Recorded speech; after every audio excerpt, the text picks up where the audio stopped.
Alright, so in this video I'm going to talk about Fourier analysis and Fourier transforms. So this data comes from cok.work/2019/06/ using Excel for discrete Fourier transforms. This particular Excel file gives you a sample of data. It provides a signal of data that is defined by the function equal 0.2 times the sine of pi times the sample number divided by the number 7. Noise looks like it was randomly generated probably between -1 and 1. And then the n for this is the signal plus the noise. Hamming is defined by the function equal 0.54 minus 0.46 times the cosine of pi of 2 pi times the sample number divided by 255, which is the total number of data in the set. So their sample begins at 0 and then it ends at 255.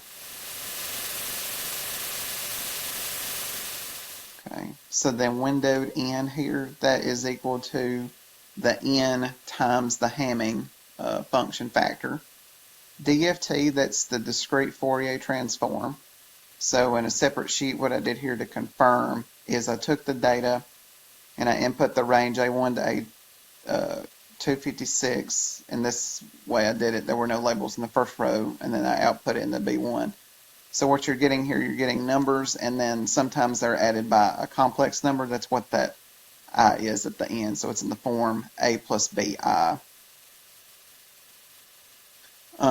The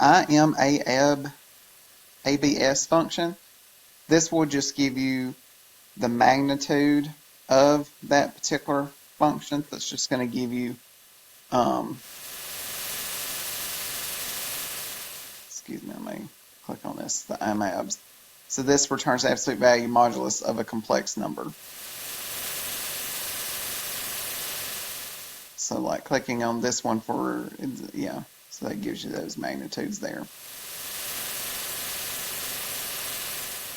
And then this particular one, the ID, this is the inverse of this one. So you notice here we can check this box to get the inverse. So if I come back here, we'll check. Hopefully this will get us -4.2. If I come back here, and I'm going to output the range in, I'll just do that in G1.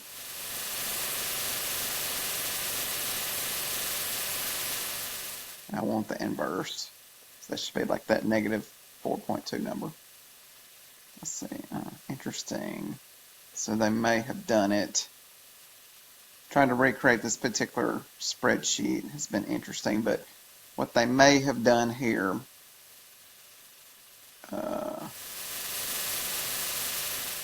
for this particular one is then that pulls L4. So that -4.2. Oh, it is that number. Okay. So it is pulling that number. Didn't see it was the E minus 0.03. Well, that's still 0.012. Interesting. Okay.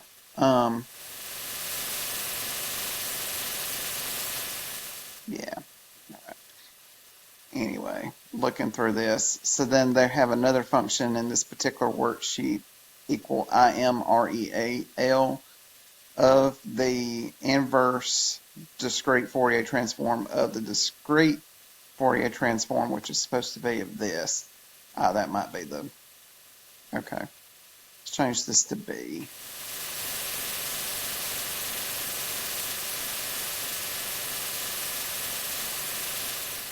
I won't work because of the, okay. Non-numeric data, I guess, because of the I business. That might be why it was transformed out and taking the IMABS of it and then doing that. Okay. So let's do this.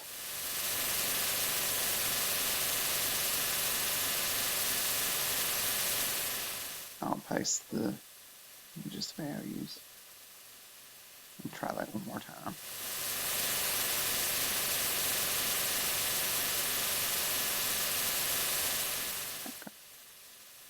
That's still not cooperating that well, but okay. Anyway, all right.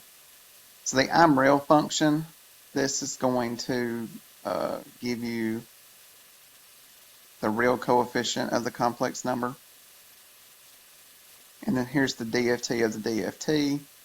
And then this is, it takes then that number and divides it by the count of the samples, which is 256. It's 255 plus that sample 0 is 1, so 256 is where that number is coming from. And then this number is the same as the windowed n. So kind of working through this spreadsheet, getting to what the actual function would be. So that's just showing the mathematical transformations here with the Fourier analysis and transfer model. This, I haven't seen it used that much in my world of finance and business, but it's always something to look through, and that's what it's doing. You can find out more information at that website.